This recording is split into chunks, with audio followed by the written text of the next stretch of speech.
अल्हम्दुलिल्लाह लाइफ के अंदर एक नया चैप्टर स्टार्ट हो गया है और एक नई अचीवमेंट है जो कि है मेरी शादी।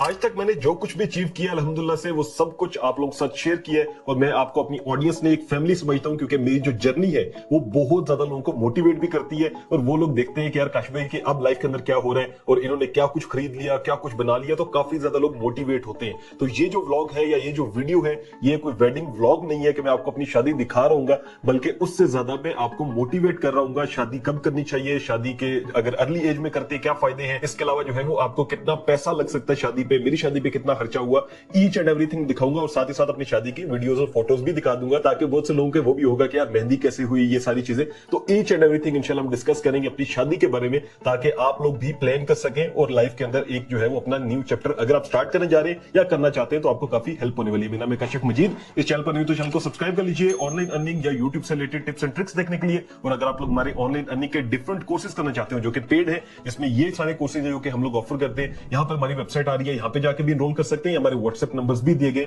यहाँ पे भी रब्ता कर सकते हैं इनरोलमेंट के लिए। चलिए सबसे पहले बात करते हैं कि अर्ली एज में अगर शादी करना चाहते हैं यानी 18 साल, 20 साल, 21-22 साल, तो फिर वो किस तरह से पॉसिबल हो पाती है। अब मेरी जो एज है वो 24 है और मैं जो है वो जैसे हर लड़का जो है वो जैसे ही वो जवान होता है 18-20 साल उम्र होती है घर में तंग करता है कि मुझे शादी करनी है, तो मेरा भी वही शुरू से चल रहा था कि भाई मैंने शादी करनी है, शादी करनी है। तो सबसे पहली चीज के यार जब आपने शादी के लिए रेडी होना है तो दो चीजें देखनी है, एक तो आप इमोशनली रेडी हो, दूसरा आप फाइनेंशियली रेडी हो। आपके पेरेंट्स तब तक आपकी शादी नहीं करवाएंगे जब तक उनको नहीं लगेगा कि आप लोग जो है ना वो रेडी हो चुके हैं फाइनेंशियली। सबसे मेन इंपॉर्टेंट चीज है, मैं अल्हम्दुलिल्लाह से 20 साल की उम्र से ही अच्छा कमा रहा हूं, लेकिन इसका ये मतलब नहीं है कि मैं कहूं कि भाई मैंने उसी टाइम पे शादी करनी थी। मैं तंग करता था लेकिन रियल में मुझे था कि मैं अभी रेडी नहीं हूं। रेडी क्यों नहीं हूं? क्योंकि मैं इमोशनली रेडी नहीं था। मैं जो है वो कह लें कि बहुत सी ऐसी फेजेस में था जो कि स्ट्रगलिंग फेज था, यानी अभी मैंने अपना घर बनाना था, ऑफिस बनाना था, इसके अलावा मैंने अपनी गाड़ी, कुछ भी मेरे पास नहीं था। और ये नहीं है कि सब कुछ करने के बाद ही शादी होगी, आपके पास बाइक है तब भी शादी हो सकती है, ईच एंड एवरीथिंग हो सकती है, लेकिन यह कि आप क्या चाहते हैं, किस लेवल तक जाना चाहते हैं वो आपके ऊपर है और आपकी मेहनत पे है। तो वो सारी चीजें अचीव करने के बाद जब मुझे लगा कि अल्हम्दुलिल्लाह से मैं अब अपनी वाइफ को, अपनी एक नई फैमिली को,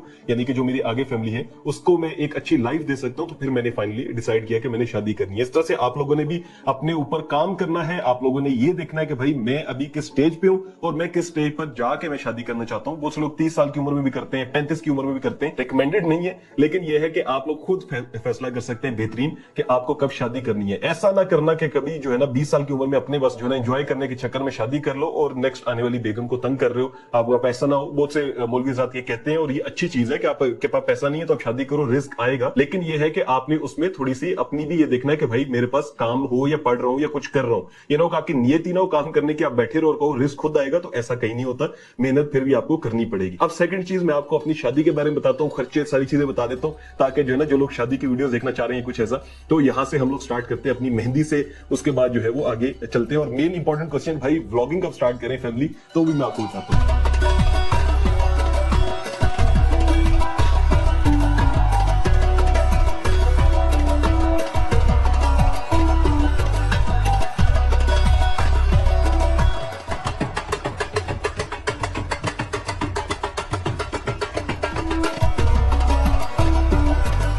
तो सबसे पहले बात करते हैं फंक्शंस की जो मैंने अपनी शादी पे की है। एक मेहंदी की है, उसके बाद जो है बारात, उसके बाद जो है वो वलीमा, 3 फंक्शंस थे।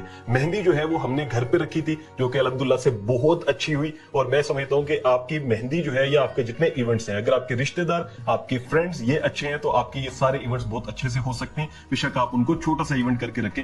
मैंने खुद पर्सनली घर पे रखने का मकसद ये था कि एक तो खर्चा कम होगा, दूसरे नंबर पे ये है कि छोटा इवेंट होगा, कैलकुलेटेड लोग आएंगे, कम लोग आएंगे, तो वो हम ज्यादा इंजॉय कर सकते हैं। ठीक है, अगर हॉल में रखते हैं ना तो वहां पे ज्यादा बंदे बुलाने पड़ते हैं तो वो आप एंजॉय नहीं कर सकते। तो कम लोग थे, आप ये वीडियोस देख लें, दोस्तों के साथ काफी हल्ला गुल्ला हुआ, शोगल लगा, काफी हमने जो है वो डिफरेंट गेम्स खेली और काफी ज्यादा जो रस्में होती हैं सारी हुई। तो अल्हम्दुलिल्लाह से ये मेहंदी बहुत अच्छी रही। और नेक्स्ट डे हमारी बारात थी, हम लोग बारात के लिए निकले, काफी दूर जाना था, तो हम लोग सुबह सुबह निकले और उसके बाद वो सारा इवेंट भी बड़ा अच्छा सा हमने कवर किया। मैंने जो है ना वो सोचा हुआ था कि स्मोक बॉम्ब्स होते हैं वो चलाने हैं, तो ड्रोन से हमने वो स्मोक बॉम्ब्स भी चलाए। तो उसके बाद हम लोगों ने वलीमा रखा जिसमें हमने कोशिश की कि जितने भी लोग हैं जिनको हम जानते हैं उन सबको बुलाएं। और आपने भी यही करना है कि हमेशा वलीमे के अंदर अपने से बहुत ज्यादा गरीब लोगों को ज्यादा बुलाना है, यानी कि अमीरों को बुला के आप वलीमा कर दो। वलीमे का असल मकसद यह है कि आम लोगों को खाना खिलाना। तो मैंने कोशिश की कि जितने लोगों को मैं जानता हूँ, वो चाहे गरीब है या अमीर है, सब लोगों को मैंने बुलाया ताकि जो है वो मैक्सिमम लोग वलीमे पे आ सके। बारात में कैलकुलेटेड लोग रखे, थोड़े लोग रखे, वलीमे पे ज्यादा रखे। तो ये अल्हम्दुलिल्लाह से हमारा वलीमे का बड़ा अच्छा इवेंट था।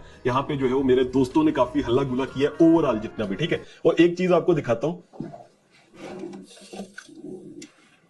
अभी वीडियो बनाने से पहले मैं ये लॉकर खोल रहा था कैमरा निकालने के लिए, मैंने देखा ये जो है कार्ड एक अभी तक भी पड़ा हुआ है मेरे जो है ना वलीमे का, और यहाँ पे लिखा है नाम फ्रॉम अरसलान गंजा। ये मेरे कॉलेज का दोस्त है, इसको मैं गंजा गंजा कहता हूँ। और अंदर जो है वो भाई साहब ने पैसे डाले हुए हैं 10-10 के 2 नोट। तो ऐसे दोस्त जो होते हैं ना, मेरे सारे दोस्त अल्हम्दुलिल्लाह से यूनिवर्सिटी के, कॉलेज के जितने भी थे, मैं उनको भूलूंगा नहीं, क्योंकि उन लोगों ने इस इवेंट को बहुत अच्छा बना दिया। तो मैं ये कहूंगा कि वो दोस्त जो कि फैमिली में आप ला सकें, उनको लाजमी लाएं, जो अच्छे हो, जो फैमिली में भी इंजॉय करें और फैमिली को भी इंजॉय करें और खुद भी इंजॉय करें। और बड़ा अच्छा सा इवेंट हो गया। तो ये सारी चीजें हैं। और अब खर्चे की बात करते हैं कि भाई कितना खर्चा हो गया। तो टोटल जो है वो मेरा जो खर्चा गया वो 2 मिलियन प्लस गया, यानी कि 20 लाख से ज्यादा गया। अब ये जो मैंने शादी की है, ये कोई ऐसी नहीं थी कि मैं को ऐसे पैसे उड़ा रहे हैं, रेल फेल कर रहे हैं। एक नॉर्मल शादी थी जो कि एक अच्छे डिसेंट वे में हो सकती थी। आप इससे कम भी खर्चा कर सकते हैं, लेकिन इतना खर्चा एक्सपेक्टेड पाकिस्तान में जो है ना 15 से 20 लाख आराम से लग जाता है अगर आप एक नॉर्मल अच्छी शादी करना चाहते हैं। अगर आप लोग अपने वालिदैन को तंग करते हैं कि भाई हमारी शादी करवा दो, तो याद रखना इतना खर्चा होना है। तो इसलिए आप लोगों ने खुद ये खर्चा उठाना है, तो वालिदैन भी खुशी खुशी से करा देंगे। जिस टाइम आपके पास पैसे होंगे, जिस टाइम आप लोग ये खर्चे उठा सकेंगे,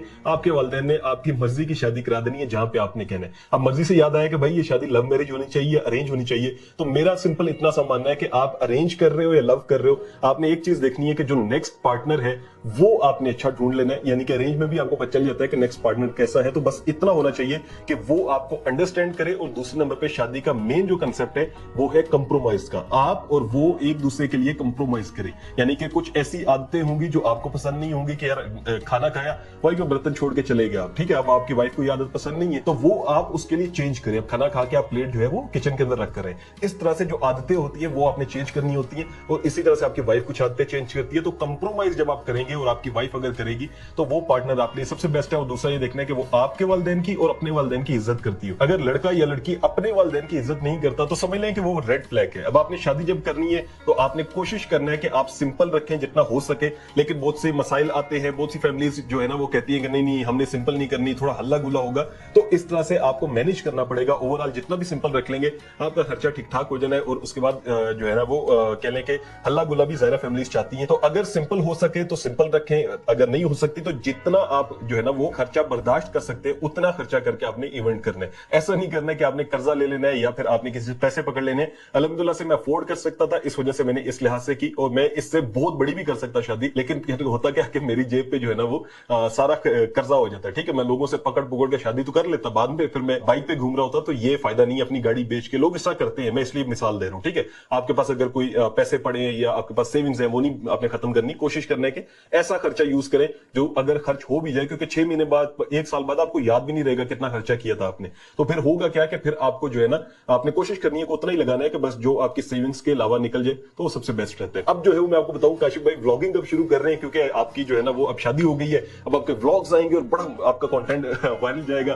क्योंकि मेरी फेसबुक पे मैंने पोस्ट डाली, उसमें भी 16,000 जो है ना वो आ चुके हैं रेट, जो कि बहुत ज्यादा है as compare to my normal post. तो लोगों ने कहा कि भाई आप फैमिली व्लॉगिंग करें, बड़े आपके व्यूज आएंगे। तो मैं एक चीज बता दूं कि मुझे अल्लाह पे अल्हम्दुलिल्लाह इतना भरोसा है, अल्लाह पे यकीन है और मेरा ईमान है अल्लाह पे कि मेरा रिस्क जो है ना वो इस फैमिली व्लॉगिंग से नहीं आएगा। मेरा रिस्क अल्हम्दुलिल्लाह से पहले ही बहुत अच्छा आ रहा है, तो मुझे जरूरत नहीं है इस फैमिली व्लॉगिंग की।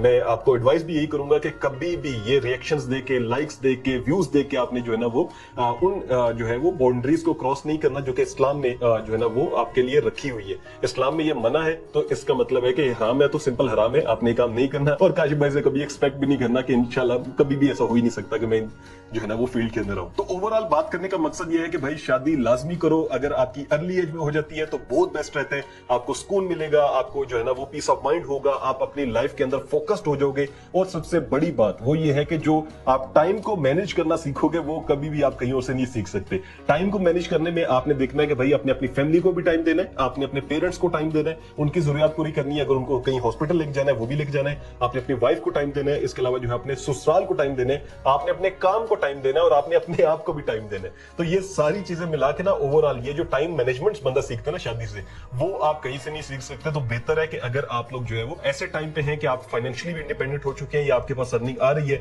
दूसरे नंबर पे है कि आप इमोशनली रेडी हैं कि भाई मैं शादी कर लूं, तो बेस्ट टाइम है आप शादी करें और कोशिश करें खर्चा कम करें, वालिदैन को खुश रखें और उसके बाद जो है वो अपनी जो वाइफ होगी उसको भी खुश रखें।